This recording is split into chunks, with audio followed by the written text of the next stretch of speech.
Hello hello, j'espère que vous allez bien. On se retrouve aujourd'hui pour la version 2 de mon book haul, puisque tout simplement je vous ai filmé déjà ce book haul une première fois, mais il faisait beaucoup trop sombre et du coup l'image était hyper saccadée. Donc deuxième essai, cette fois-ci j'espère que j'aurai pas de bug, rien du tout, et que ça va pouvoir sortir dimanche comme c'est prévu. Vous le saurez si vous êtes en train de regarder cette vidéo. Mais c'est parti, j'ai pas mal de livres à vous présenter, que ce soit des achats, des services presse ou bien des éditions collector. Comme d'habitude, j'ai compartimenté en 3 catégories et on commence dès maintenant.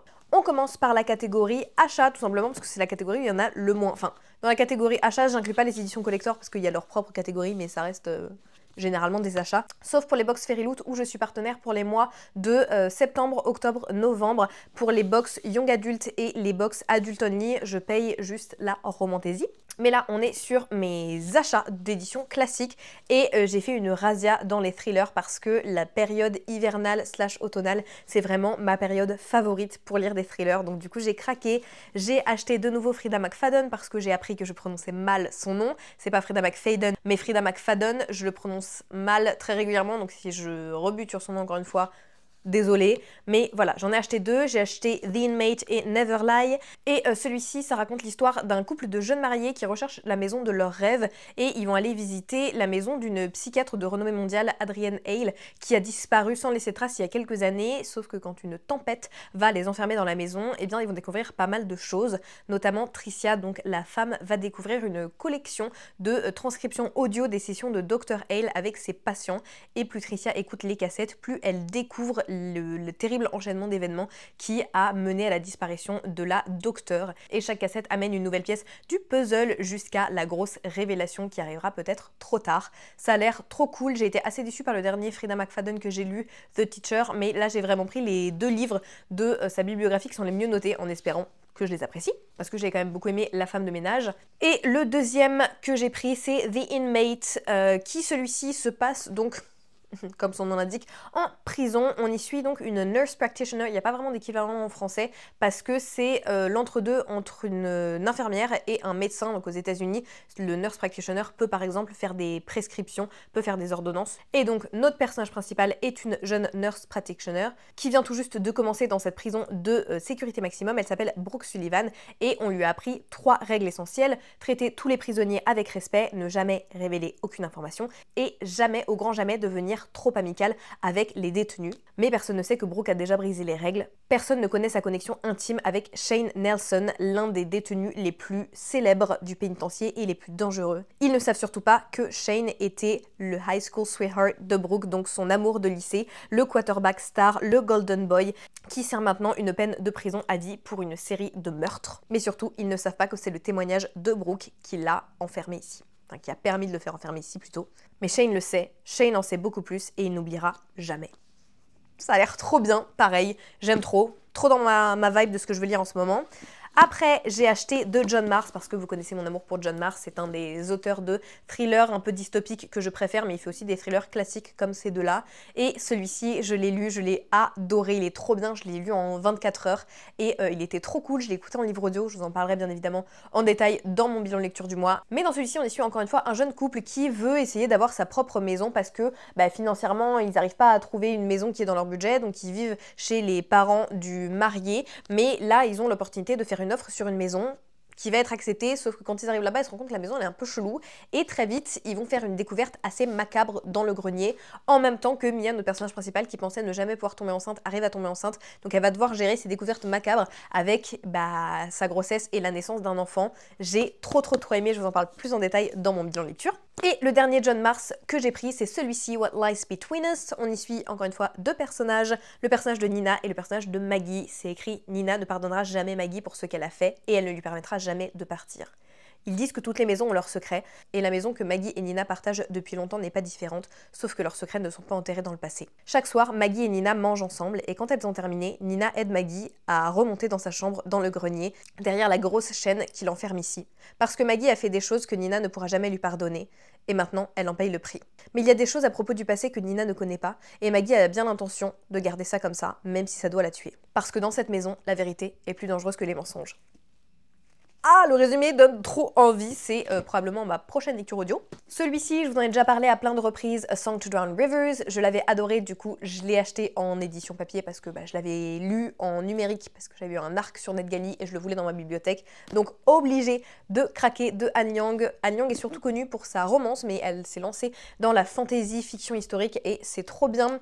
Ça se passe dans un univers où il y a deux royaumes, c'est dans une Asie fictive, le royaume des et le royaume des Yu, qui sont en guerre depuis longtemps, et nous, notre héroïne est une femme très belle, et elle va être recrutée par le gouvernement de son pays pour être envoyée en tant que concubine pour aller séduire le dirigeant du pays ennemi en fait, et puis voilà, ramener des informations et peut-être susciter sa chute pour permettre à son royaume à elle de s'en sortir. C'est un livre qui est trop bien parce que y a aussi tout cet aspect dualité de on a cette vision-là du pays qu'on voit comme le pays oppresseur quand on est dans notre propre pays. Il y a ce truc de, je sais pas trop comment l'expliquer, mais eux voient le pays ennemi comme les oppresseurs et les monstres, et le pays ennemi les voit eux comme les oppresseurs et les monstres, et donc c'était une vision assez intéressante de ça, en plus d'être excessivement bien écrit. Et mon dernier achat, c'est celui-ci absolu, le tome 3 de Margot de Seine, la conclusion de cette trilogie dont j'avais vraiment adoré le tome 1. Il faut que je continue ma lecture, j'ai entamé ma lecture du tome 3, j'ai lu 274 pages, mais pour l'instant je suis pas trop dans le mood de lire de la dystopie, donc je l'ai mis en pause et j'y reviendrai. Mais pour parler du résumé du tome 1, bien évidemment, pour pas vous spoiler, ça se passe dans une Varsovie abandonnée. Il y a quelque chose qui s'est passé avec la création de la chose, et pour essayer de protéger les habitants, on a évacué la ville de Varsovie et on a érigé en fait un mur tout autour pour empêcher la chose de sortir, et chaque année, il y a des jeunes formés par la nation d'Érite qui sont envoyés dans la zone, donc l'endroit où est enfermée la chose, pour essayer de la supprimer et permettre de reconquérir tout simplement Varsovie. Je vous en dis pas plus, mais c'est une super dystopie. On enchaîne avec les services presse. J'en ai beaucoup à vous présenter. J'ai eu la chance d'en recevoir pas mal ces derniers mois. On commence avec le format poche. J'ai reçu 2 livres des éditions Pocket. Le premier, c'est Les étymologies, et le second, Le Hobbit de J.R. Tolkien. Donc le Hobbit, je vous le présente pas. Et les étymologies, et bien tout simplement, ça va venir étudier les mots, le langage autour de l'univers et bien du Hobbit de Tolkien. Donc trop cool pour les puristes de l'univers ou tout simplement les gens assez passionnés comme moi. Il y a toute cette collection autour de l'univers de Tolkien qui est top, et les éditions sont très jolies, les éditions Pocket. Moi qui suis pas fan des formats poche, vraiment ces éditions je les trouve super belles. De la part de, j'allais dire de Victor Dixon, non, des éditions Bayard Jeunesse, j'ai reçu le nouveau Victor Dixon, Agence Perdido, les derniers retrouveurs. J'avais pas trop accroché avec Vampiria de Victor Dixon, mais j'avais beaucoup aimé la saga Phobos, donc voilà, j'ai envie de me plonger dans celui-ci pour voir où est-ce que je vais pencher. Le résumé nous dit: chaque jour, des objets et des gens disparaissent. Vous les pensez perdus, ils ont été volés par des créatures venues d'un autre monde pour arracher des morceaux d'une autre, les croque-mitaines. La vie de Lucie bascule quand sa mère disparaît mystérieusement. La jeune orpheline en est réduite à voler dans les trains de New York pour subsister, jusqu'au jour où elle fait la connaissance de Rita Perdido, une femme entourée de secrets, qui lui propose de rejoindre son agence de retrouvage. Lucie découvre qu'elle fait partie d'une caste en voie de disparition, les retrouveurs, qui ont le pouvoir de pénétrer dans les oubliettes pour en rapporter des objets, les personnes et les souvenirs perdus. Persuadée que sa mère a été enlevée par un croque-mitaine, Lucie se lance à sa recherche, mais à mesure que s'éteignent les derniers retrouveurs, les croque-mitaines gagnent en puissance et préparent leur effroyable revanche sur la surface. Voilà, ça a l'air très cool, j'aime beaucoup le mythe autour des croque-mitaines, donc j'ai hâte de voir comment est-ce qu'il a été réadapté par Victor Dixon. Ensuite, celui-ci, pareil, je vous en ai parlé dans mon bilan lecture, donc je m'attarde pas trop, Le familier d'Ili Bardugo, j'ai trop aimé, c'est vraiment dans la vibe des derniers livres de Li Bardugo, un petit peu à la Hellbent, mais dans un siècle et dans une Espagne, l'Espagne du XVIe siècle, à Madrid, où on y suit le personnage de Ludia Cotado, qui va utiliser sa magie pour venir à bout de ses corvées de fille de cuisine. Mais quand la maîtresse de maison découvre ses pouvoirs, elle y voit un moyen de redorer son image à la cour. Mais les tours qu'elle exécute au plus grand plaisir des nobles deviennent un jeu dangereux pour Ludia lorsqu'elle attire l'attention d'Antonio Pérez, premier secrétaire du roi. Ce dernier est prêt à tout pour offrir un avantage stratégique au souverain, encore sous le choc de sa défaite contre la reine Élisabeth d'Angleterre. Ludia plonge alors dans un monde d'hommes de foi et d'escrocs, aux côtés de Guillaume Santandrel, un être immortel à la sinistre réputation, qui l'aidera à parfaire sa magie. Terrifiée à l'idée que ses origines juives soient révélées à l'Inquisition, elle devra utiliser toute sa ruse si elle espère survivre aux intrigues de ce monde où la corruption se cache sous la moindre feuille d'or. Et j'ai adoré parce que c'est un livre qui mêle à merveille l'intrigue politique, la romance et les questions autour de la religion, de la foi, de l'Inquisition. Ça vient parler de plein de religions, du pouvoir de la foi, et j'ai trouvé que c'était très bien fait. J'ai vu qu'il y avait beaucoup de gens qui pointaient du doigt le fait qu'ils trouvaient qu'il y avait des longueurs. Ça n'a pas été mon cas, mais je pense que si vous avez aimé Hellbent et La 9e maison, c'est le genre de livre que vous pouvez aimer, sinon peut-être passer votre chemin. De la part des éditions Fleuve Noir, j'ai reçu 2 thrillers, le dernier Ruth Ware dans l'ombre d'April et le dernier Jack Saucet, le seul coupable. Dans l'ombre d'April, le résumé nous dit « Il y a 10 ans, Anna a découvert le corps d'April inerte dans leur chambre du campus d'Oxford. La belle April que tous adoraient et enviaient à la fois. Depuis, son souvenir hante Anna, et alors que ses proches tentent de la libérer de sa culpabilité, l'annonce de la mort en prison du meurtrier d'April va la replonger dans le passé. Entre les événements qui ont précédé cette soirée tragique et les incohérences de l'enquête, la jeune femme en est certaine, l'homme a été condamné à tort, et le vrai coupable court toujours. Anna doit connaître la vérité coûte que coûte, même si cela signifie douter de l'innocence de ses propres amis, même si c'est au péril de sa vie. » J'adore, très vibe thriller, je vous ai dit en ce moment, donc c'est parfait pour moi. Et dans le second, on retrouve le personnage de Paul Kessler, que j'avais découvert dans L'Aigle Noir, donc je crois pas avoir lu tous les livres qui sont autour du personnage de Paul Kessler, mais je crois que c'est un peu comme avec Franck Tillier, on peut en louper certains, c'est pas très grave, même si ça peut être intéressant d'avoir tous les éléments. Celui-ci se passe en septembre 2024, un incendie se déclare à proximité de la maison de Paul Kessler dans le Var.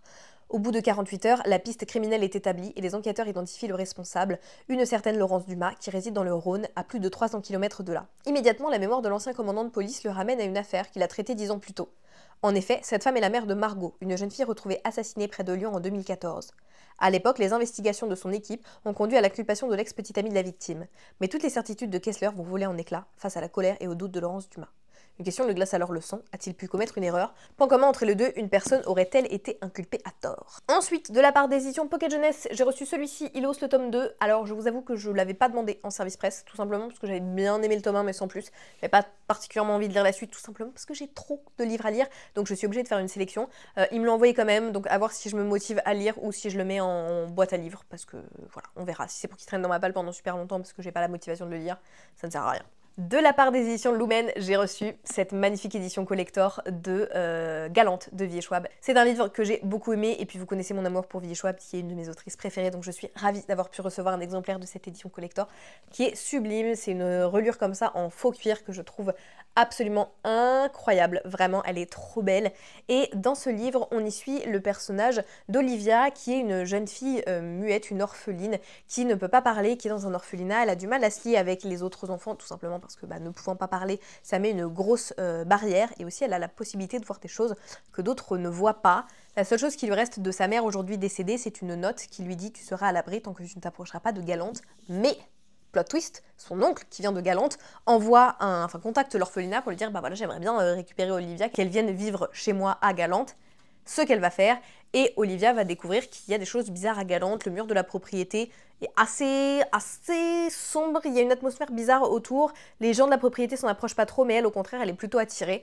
Donc voilà, c'est un livre avec une vibe un petit peu à la Mexican Gothic, mais version plutôt jeunesse, et je le trouve trop sous-coté. Donc faut le lire. Ensuite, ça c'est ma lecture en cours en audio, le tome 2 des Luminaries de Suzanne Desnard. Je vous avoue, pour l'instant je suis pas trop convaincue, mais bon, c'est pas le principe de cette vidéo. Je vous en parlerai dans mon bilan de lecture. Dans celui-ci, c'est dans une société un peu comme la nôtre, mais où il y a aussi des créatures magiques. Donc les humains vivent de leur côté, et il y a les Luminaries qui ont pour objectif de les protéger des créatures magiques sans qu'ils les connaissent, en fait, sans que les humains apprennent leur existence. Et pour cela, ils fonctionnent par clan. Il y a un clan par jour de la semaine, et il y a une sorte de cérémonie, compétition, examen qui permet aux plus jeunes qui se forment de devenir des Luminaries. Et nous, notre personnage principal, qui s'appelle Winnie, qui fait partie du clan des Wednesday, donc des mercredis. Son père a été banni parce qu'il aurait fait partie d'une organisation considérée comme criminelle, et donc maintenant elle et sa famille sont un peu les outcasts dans leur société de Luminaries, et elle va essayer de savoir ce qui s'est passé avec son père et de redorer le blason de sa famille. Ça c'est résumé du tome 1. On continue avec les services presse. Je vous ai dit, j'en ai reçu pas mal, va falloir que je carbure pour tous les lire. J'ai reçu, bon ça là j'en ai reçu un que j'ai déjà lu, donc mais je vous le présente parce que j'adore cette saga, la saga Kéléana je me rappelle plus du nom, de Sarah Tchemas, publiée aux éditions La Martinière. J'ai l'édition française tout simplement parce que je les trouve trop belles. J'ai déjà les éditions VO, mais j'aime beaucoup ces couvertures-là. En plus, elles seront bientôt plus éditées, puisque Sarah Tchemas a demandé à juste titre à ce que tout soit réédité avec les couvertures, les nouvelles couvertures, ce qui est normal puisque la saga est tellement connue que le fait d'avoir des couvertures différentes, c'est se priver d'une partie en fait de la renommée, c'est-à-dire que les gens qui connaissent les couvertures reconnaîtront beaucoup plus le livre en librairie, même si le titre est en français. En plus là, ils avaient changé le nom de l'héroïne, ce qui est un petit peu dommage. Donc voilà, elles vont être rééditées, mais ces éditions-là sont quand même super jolies, et en plus, pour une fois, ils n'ont pas coupé le tome en deux, ce qui veut dire que c'est une pavasse de plus de 1000 pages, mais c'est un de mes tomes préférés de la saga. même si tous les tomes sont quasiment tous mes préférés de la saga, le dernier tome est vraiment trop bien. De la part des éditions Albin Michel, j'ai reçu 2 nouvelles parutions assez sympas, enfin surtout que j'attendais avec beaucoup d'impatience. Le nouveau Maxime Chatham qui s'appelle Prime Time et dont le résumé nous dit: alors que des millions de téléspectateurs regardent le 20h sur la chaîne nationale, un homme masqué, la voix déformée, prend en otage le présentateur vedette. Si le direct est coupé, il le tue. Voilà, je l'ai déjà lu, donc pareil, je vous en parlerai dans mon bilan lecture, même si je peux vous dire un truc assez bref, j'aime bien les nouveaux livres de Maxime Chatham parce que c'est toujours des livres assez engagés, il y a toujours une critique sous-jacente ou alors très assumée de la société, mais j'aimais bien aussi ces livres très sanglants, c'est-à-dire vraiment des thrillers assez poussés, assez gore, assez trash. Là, on est un peu moins là-dessus sur ces dernières parutions, c'est pas très grave, c'est juste, je pense, une cible qui est assez différente ou alors qui va lire les deux, mais moi je préfère quand même un peu ces thrillers plus gore, mais j'aime bien aussi ceux qui sont un peu plus engagés, voilà. Et ensuite, on a un Stephen King avec Peter Straub, Le Talisman, qui est une réédition d'un livre qui est sorti il y a pas mal de temps, plus de 20 ans, il me semble. C'est un livre jeunesse, je crois que c'est plutôt jeunesse. Il me semble, en tout cas, le héros est assez jeune. Et le résumé nous dit: les territoires sont peuplés de chimères, de bonnes fées et de démons. Nul n'y entre, pas même un enfant, sans risquer de perdre son âme. Sauf à vouloir accéder au talisman, seul remède contre la mort, Jack Sawyer, 12 ans, est prêt à affronter toutes les épreuves pour arracher sa mère à la fin prochaine qui la menace. Voilà, il a l'air cool, ça a l'air d'être un classique de Stephen King et ça sera mon premier Peter Straub, qui est un auteur que j'avais aussi beaucoup envie de découvrir. J'essaie de me dépêcher parce que là je vois le soleil qui se baisse et je veux pas que la fin de ma vidéo soit inexploitable. De la part des éditions Calidor, j'ai reçu cette édition collector absolument sublime de Dracula. Franchement, elle est trop belle. Je vous ai fait un petit réel où je vous montre la beauté de l'édition parce qu'elle méritait son propre petit réel. C'est pas une collaboration rémunérée, hein. J'ai reçu le livre gratuitement par contre, mais vraiment pour les fans de cette histoire de Bram Stoker, ça vaut trop le coup. Il y a des magnifiques illustrations et puis voilà, l'édition est canon. C'est un coût, hein, c'est 39 €, mais je pense que pour les puristes de l'histoire, ça peut les valoir. Et puis vraiment, elle est fat, hein. Je crois que c'est 600 pages, un truc comme ça. Trop belle. Ensuite, de la part des éditions Bookmark, j'avais reçu celui-ci dans le cadre d'une collaboration rémunérée où je vous ai fait un book trailer pour voilà, vous donner un petit peu envie de découvrir l'histoire. C'est un livre que j'ai beaucoup aimé, je vous en ai parlé dans mon bilan de lecture. C'est de la fantasy romantasy qui se lit vraiment super facilement, qui est très prenante, donc je la recommande et je vous donne le résumé. 1000 ans plus tôt, dans les déserts d'Eoria, Diana a donné sa vie pour sauver sa sœur mourante. Elle en appelait à l'aide de quiconque voudrait bien l'écouter, sans se douter que la réponse viendrait... J'ai une erreur. Je sais pas si c'est sur tous les reliés, mais moi j'ai une erreur sur mon édition collector, c'est écrit « Sans se douter que la réponse viendra-ta » au lieu de « viendrait-ta ». J'ai un A en trop, quoi, à la fin du mot. J'espère que c'est pas sur toutes les éditions collector, malheureusement. Mais je vous redis la phrase, pour que ça fasse quand même sens. Elle en appelait à l'aide de quiconque voudrait bien l'écouter, sans se douter que la réponse viendrait d'un monstre qu'elle n'aurait pu imaginer, même dans ses pires cauchemars. Désormais, elle est prête à faire tout ce que lui demande Caden, y compris mettre la main sur une ancienne relique des plus dangereuses. Un roi que l'on croyait mort et disparu des mémoires. Dans l'ancien monde, il se nommait Samkiel. Dans le nouveau, il s'agit de Liam. Il est le destructeur des mondes, un mythe aux yeux de ses ennemis, mais un sauveur ainsi qu'un roi pour ceux qui lui ont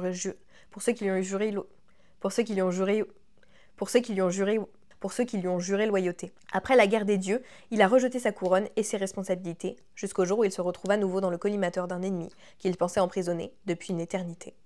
Des ennemis vieux comme le monde se voient forcés de mettre leurs différences de côté et collaborer dans l'espoir de sauver leur monde respectif et bien plus encore. Et voilà, relire le résumé, ça me donne très envie de lire la suite. Je pense que je vais même pas attendre la traduction et que je vais le lire en VO. Et enfin, le dernier livre que je voulais vous présenter. Mince, j'ai un post-it collé dessus. Ça risquerait d'entacher sa beauté puisque c'est l'édition collector de Lightfall de Tim Probert qui est absolument magnifique, vraiment. Déjà le livre était beau de base, mais alors là l'édition collector elle est trop jolie. Les planches sont magnifiques et surtout, bon, vous pouvez pas le voir mais ils sont très bons. C'est vraiment genre le genre d'édition qui sent vraiment excessivement bon, j'adore. Et voilà pour vous montrer un petit peu les planches et si je me souviens bien de l'histoire parce que je l'ai lu à un moment, ça va être une histoire de quête d'amitié tout en ayant un personnage qui a des problèmes d'anxiété. Donc pour les gens qui comme moi ont un léger trouble anxieux, c'est soit ça peut être assez triggering, donc faites attention, soit c'est des livres qui font du bien parce qu'il y a de la représentation et j'ai trouvé que c'était assez bien fait dans celui-ci. Et on passe aux nombreuses éditions collector que j'ai accumulées récemment, tout simplement parce que je suis abonnée à la Young Adult et à la box adulte de chez Fairyloot que je reçois gratuitement pour 3 mois. La box Romantasy, je me suis désabonnée parce que j'étais assez déçue de leur sélection et je trouve qu'en fait, il y a une confusion chez Fairyloot entre Romantasy et Romantasy, Dark Fantasy, Smut, parce que j'ai l'impression que la quasi-totalité des livres que j'ai reçus dans la box Romantasy depuis le début, c'est de la dark romance avec du smut. Et un sous-fond de fantasy. C'est pas ce que je recherche. Je pense que ça peut plaire à certains. Moi, c'est pas le cas. Donc, du coup, je me suis désabonnée et je vais attendre qu'ils sortent la box Epic Fantasy qui va sortir normalement en 2025. Et ça, je m'abonnerai direct. Je suis aussi abonnée à la box Illuminate classique Young Adult et à la Evernight qui est une box trimestrielle. Donc, on reçoit chaque trimestre. Autant vous dire que ça fait beaucoup de livres. Mais j'aime trop. J'avoue que budgétairement, c'est un sacré coup. Mais le plaisir que j'ai à recevoir ces box chaque mois les vaut. Voilà. On commence par le dernier livre que je reçois de la Romantasy ou l'avant-dernier, parce que comme je viens d'annuler mon abonnement, je sais pas si je reçois encore une box ou pas, en fonction de quand est-ce que je l'ai annulé, mais on a reçu celui-ci en dernier, Fire in the Sky, qui est particulièrement mal noté. Alors lui, ça a pas l'air d'être trop du smut, mais il est super mal noté, je crois qu'il a... Non, il est pas super mal noté, je crois qu'il a 3,70 ou un truc comme ça, mais tous les avis, tous les premiers avis sur Goodreads, c'est des 1 étoile et des 2 étoiles ou des DNF. Donc autant vous dire que ça ne donne pas trop envie de le lire, mais c'est Fire in the Sky de Sophie Jordan. L'édition est très jolie par contre. Je vais pas vous lire tous les résumés pour tous les livres, je vais vous faire des petits résumés assez courts ou alors juste vous lire les petits blurbs qu'on a. Mais ici, c'est écrit « La magie n'est pas morte, elle est seulement dormante et il suffira d'une jeune fille ordinaire avec un destin extraordinaire pour la réveiller. » Voilà, et à l'arrière, c'est écrit « Les dragons sont éteints, les sorcières sont bannies, mais la magie vit. » Voilà.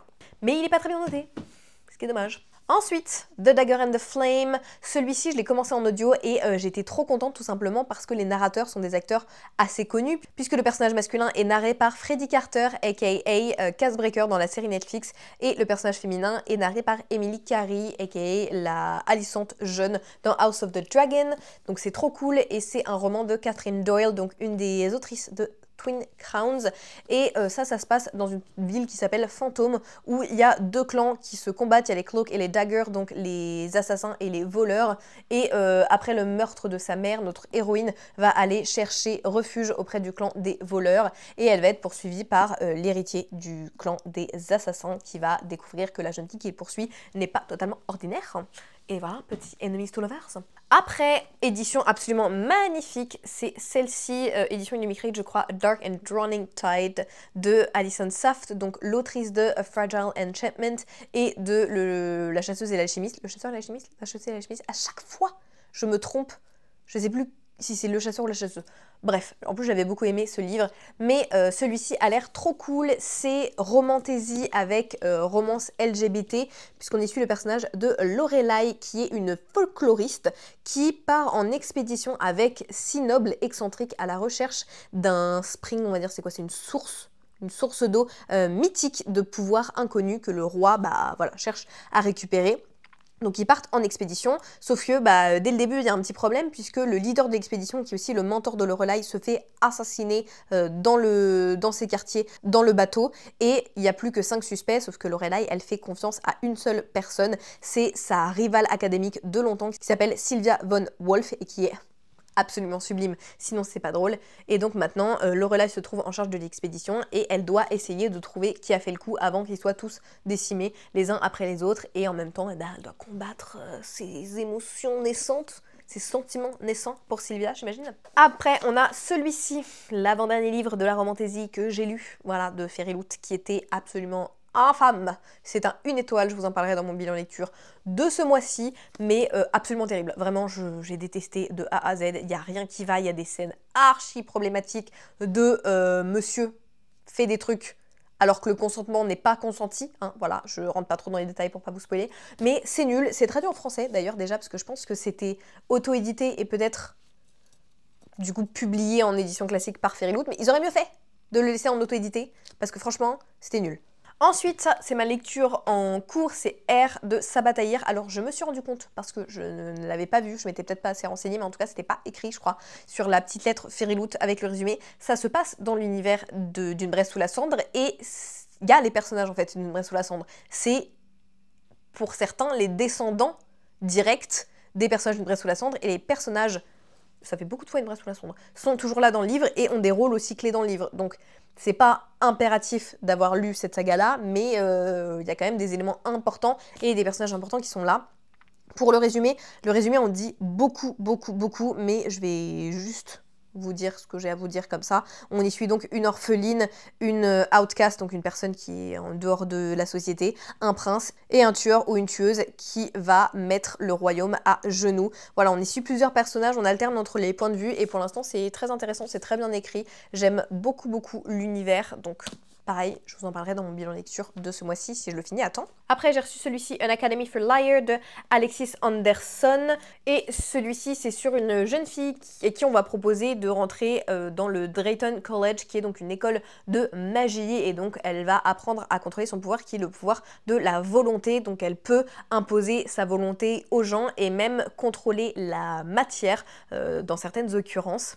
Et donc elle va devoir s'entraîner pour passer un examen tout en faisant la connaissance de Dante, un conseiller charismatique qui l'intimide autant qu'il l'intrigue. Sauf que plus Lennon en apprend plus sur son passé, le passé de l'école et l'histoire de Dante, et bien le plus perturbée elle devient, surtout que le test ultime qu'elle va devoir passer va être de contrôler complètement son pouvoir sans succomber à la corruption et aux ténèbres. Voilà, ça a l'air très cool, j'aime bien cette autrice et c'est le premier livre que je reçois dans la Evernight depuis que j'ai repris mon abonnement. Ensuite, on a celui-ci, Mistress of Lies, je sais plus si je vous l'avais déjà présenté celui-ci dans le précédent book haul, donc je vous le remontre au cas où, de K.M. Enright, qui aussi a l'air très cool. Pareil, je vous fais le résumé très court, mais c'est écrit que Mistress of Lies est une romantaisie sombre et séduisante, avec une héroïne assoiffée de sang et pas très sympathique, on va dire assez vilaine, c'est écrit, qui se retrouve plongée dans le monde dangereux du pouvoir, de la politique et du meurtre dans la cour du roi éternel. Et je crois que c'est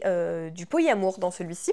J'ai fait une pile de livres, elle fait, je pense, quasiment 1 mètre de hauteur. Le moment où ça tombe, je suis pas dans la panade. Ensuite, j'ai reçu The Gods Below de Andrea Stewart, édition Fairyloot aussi, celle-ci, mais vraiment, je la trouve pas très jolie. Je trouve que pour une édition collector, ça fait pas que ça fait pas quali, c'est que je trouve que le design casse pas de 3 pattes à un canard pour une édition qui est censée être une édition collector. Mais bon, les éditions sont très souvent jolies, c'est sûr qu'on va avoir des ratés de temps en temps.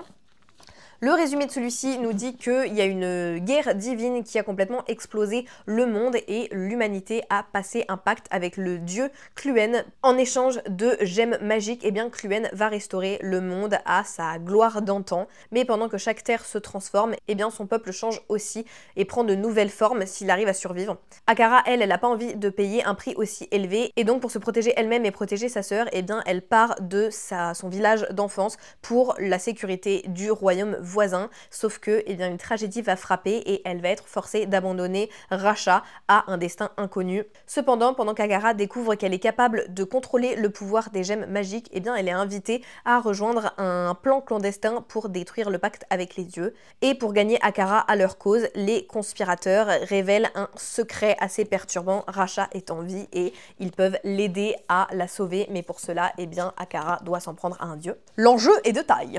Plus que deux et on a enfin fini. On a celui-ci, Sorcery and Small Magic de Maiga Duchi, qui est super bien noté pour le coup. Celui-ci, il est vraiment très bien noté. Je crois qu'il a genre 4,40, un truc comme ça sur Goodreads. Donc c'est cool. Et c'est une romantaisie LGBT, romance homme-homme cette fois-ci. Je crois qu'il y a une histoire de malédiction et de némésis. Encore, c'est un peu le même pitch en fait que... A Dark and Drowning Tide, où c'est deux mecs qui sont un peu donc ennemis, qui par une malédiction vont se retrouver à devoir aller en expédition dans une forêt dangereuse ensemble et il va y avoir une petite étincelle d'amour, de sentiment qui va naître entre les deux quoi. Et le dernier c'est The Elf King de Melissa Leander qui a l'air trop cool. Et là il y a une histoire de malédiction je crois puisque dans chaque famille royale il y a une malédiction et notre roi se transforme en ombre chaque nuit et redevient... solide quoi, le jour, sauf que à son 21e anniversaire, il va se transformer en ombre complètement. Et en parallèle, notre personnage principal s'appelle Cerise, qui, comme toutes les deuxièmes nées, les filles deuxièmes nées d'une famille, eh bien, est envoyée pour servir la déesse et ensuite elle se retrouve à aller servir le roi et je crois que du coup peut-être qu'elle va l'aider à essayer de trouver un moyen de contrer sa malédiction. Je vous fais des résumés un petit peu à ma sauce, ne vous fiez pas à 100% à ce que je vous raconte, je préfère me dédouaner un petit peu. Mais voilà pour ce book haul, j'espère que ça vous aura plu. N'hésitez pas à me dire les livres que vous avez déjà lus ou les livres qui vous font envie. Et puis voilà, moi je vous retrouve la semaine prochaine pour une nouvelle vidéo. Ciao ciao!